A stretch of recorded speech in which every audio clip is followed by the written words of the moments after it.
All right, before we get started on the review, I just wanted to send my love and condolences to the family and friends of legendary narrator Dick Hill, who passed away on October 4th, 2022, at the age of 76. Dick had a legendary life and career, and he did audiobook narration for more than 40 years. His voice and artistic expression will be sorely missed by everyone who enjoyed his work. Dick, thank you for sharing your voice with the world for so many years. You were and will forever remain my Jack Reacher.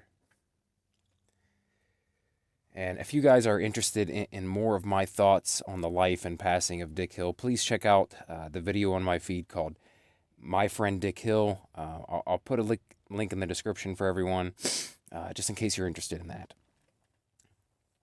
All right, on to the review. So today we are here to discuss the third collaboration between Lee Child and his brother Andrew Child for the 27th Jack Reacher novel, No Plan B. Now, I'll be completely upfront that going into this, I did not have very high expectations or very high hopes for this book. Much like Jack Reacher, I hope for the best, plan for the worst.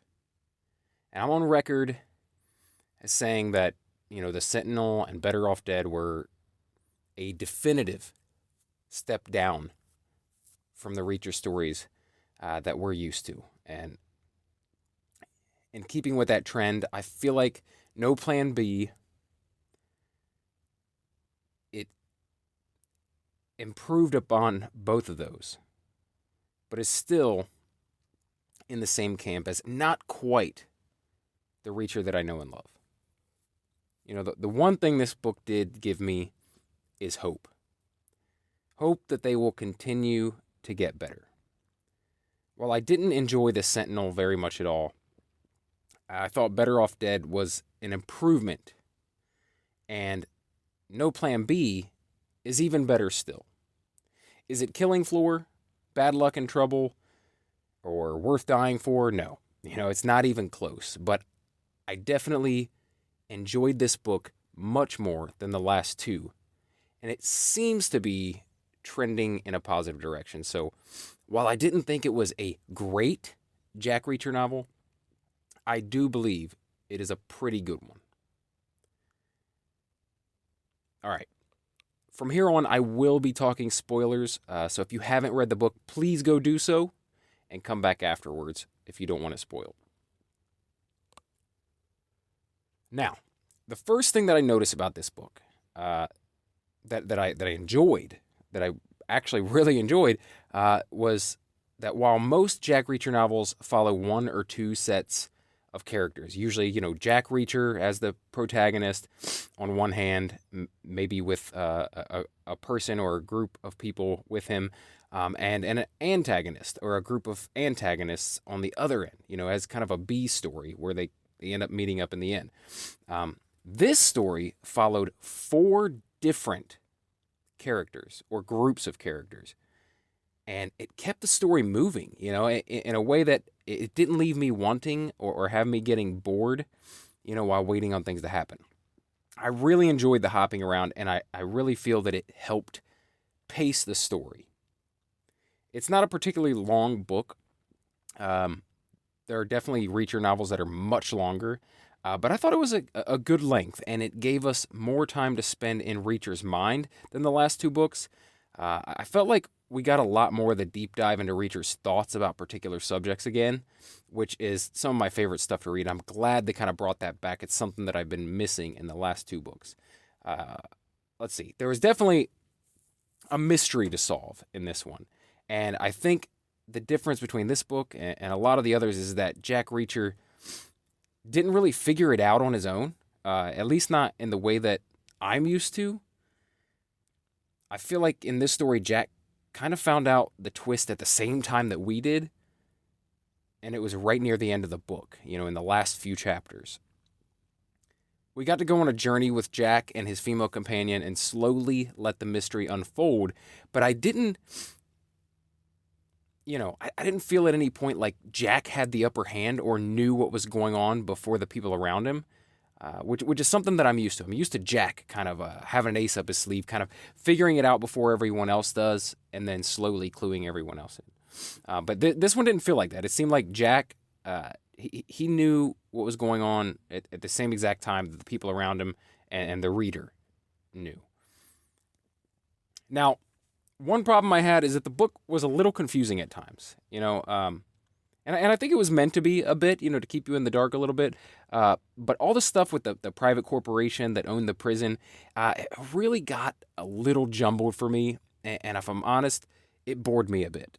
But as I said, jumping around to different storylines helped that a lot. I really enjoyed that there was another person going after the same corporation. And they were kind of built up as another antagonist, but kind of not. Like, I don't know. They're both out there the same thing, but for different reasons, and you don't really know why. But I love that. I love that there was like two sets of antagonists, and you weren't really sure what was going on. I thought that was really great. And I love that there was this whole other storyline about this boy looking for his father, and traveling across the country, not knowing how or if he was going to make it. I really enjoyed Jed's storyline. Now, the big reveal at the end was pretty sinister, pretty dark, and that's something I really enjoyed. Because that's a common thread in all of my favorite Jack Reacher stories. There's a very sinister antagonist with a very dark twist or reveal towards the end of the story. And this idea of harvesting a person's organs piece by piece and piecing them out over time and keeping them alive as long as they can so they can have these fresh organs, it's pretty damn sick, pretty damn sinister. And I feel like having that sick, twisted ending really made it feel much more like a Reacher novel than I've been used to reading in the past few years. I don't really have a whole lot else to say about it. I enjoy that we got a little taste of violent, no-holds-barred Jack Reacher again. I was a little surprised in the end, though, that, after all the violence that he enacted on others throughout the whole story, that he refused to kill some of the antagonists at the end, after, requested to do so by the other antagonists. But he doled out plenty of punishment throughout the story to keep me interested, and I have to applaud that because I feel like I've been missing that, and I love violent Jack Reacher. If you guys have been following me for any length of time, I like Jack Reacher kicking ass. I like Jack the deep thinker, and I like Jack the ass kicker. And while we didn't get too much deep thinking, we got enough of it to give me hope for the future and plenty of violence for my liking. Now, I believe the plan is for Lee and Andrew to continue collaborating for another book or two before Andrew takes over the series on his own.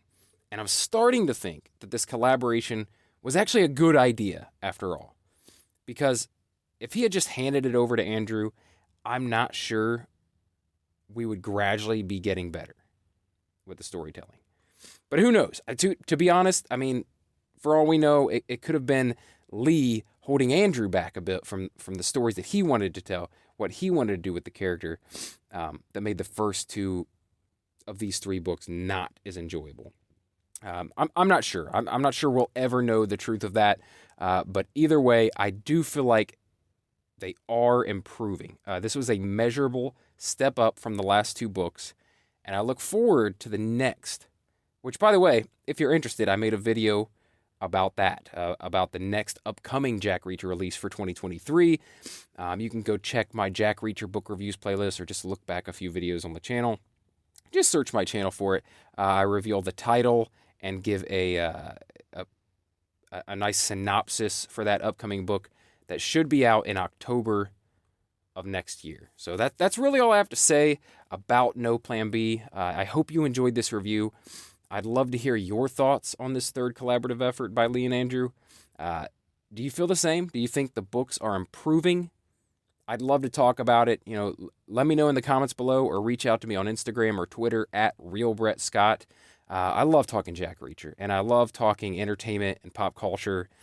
And oh yeah, I can't wait for season 2 of Reacher coming early next year on Amazon Prime, where they're going to be turning one of my favorite novels, Bad Luck and Trouble, into an 8-part series. Holy hell, I can't wait for that. And I'll definitely be breaking down that series episode by episode and talking about every little detail along the way. But in the meantime, if you want more Reacher commentary from me, I have about a dozen book reviews here on the channel and more on the way. Plenty of other videos, sharing info and updates about books and TV series and sharing with you some of my favorite Jack Reacher novels and, why they're at the top of my list. So be sure to check those out. I have several playlists on the channel. Just type in Jack Reacher book reviews and you'll find them there. Thank you guys so much. I can't wait to chat again early next year when the new Amazon Prime series is released. Also, if you're interested in my thoughts on more than just Jack Reacher, I've got nearly 1,000 videos on this channel, mostly covering entertainment and pop culture. And I'd love for you to check it out and share your thoughts with me. Don't forget to subscribe to the channel or favorite or follow the Daily BS podcast and check out some of my other work. You can find links to all my podcasts and creative endeavors in the description below. But that's it for today. I'll talk to you again very soon. Thank you.